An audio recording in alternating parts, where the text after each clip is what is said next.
I've never really asked you how you felt about starting a market.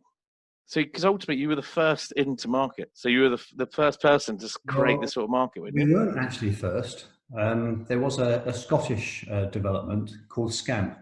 It Okay. had quite a big investment in it, government money, but it ran on hugely expensive kit. Even by today's terms, the sort of value of the kit was very, very high. And it was just largely unaffordable by schools. It was actually in probably about 6 local authorities under trial.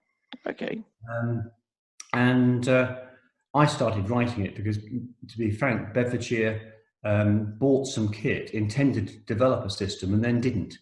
And so this PC was sitting there doing nothing. And I started to produce software for the school I was in and for other schools. So that's how it started. It was never, I never expected it to take off. Um, I never expected anybody to pay for anything I'd done, in the sense of it was a hobby. And it always was a hobby, a Yep. very serious one, but it was always a hobby. I was very fortunate. I was teamed up with somebody else that, although he was a teacher, was actually a brilliant salesperson, deputy head level, able to communicate with influential people. Yep. And sales started, much to my surprise, quite rapidly. Okay. So, so do you think then? So, do you think that the approach you took, which is obviously you started creating something small, was it profiles, if I remember rightly?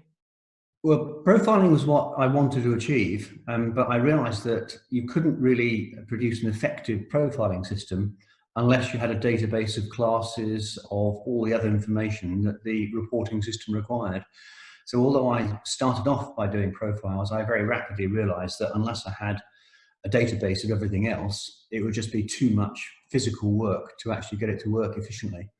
So yes, profiles was the first concept, but it rapidly grew to attendance, exam entries, and assessment. Okay. And how many years ago is this now? Is it 30? Oh, Should I even ask?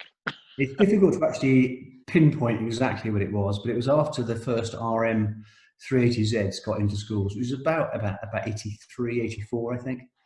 Oh wow, that's some time ago. So, do you think innovation comes from sometimes just hobbies and accidental? um, I think it comes from that and also a need. So if someone's actually in a business and they can see something which is horribly inefficient, Mm. then I think that person in the industry can recognize that quite quickly. And if they've got an interest in computing at that time, it was possible to produce a solution. I don't think you can do that now. Although I think it's a lot easier to produce software now, it's a lot more complex as well. So there's a lot of stuff you can take off the shelf Yeah. to produce solutions, but the scale that you've got to operate at and the security levels that you need, you really do need to understand what you're doing. Whereas when I started, you could be a talented amateur. Mm. I don't Okay. think you can do that anymore.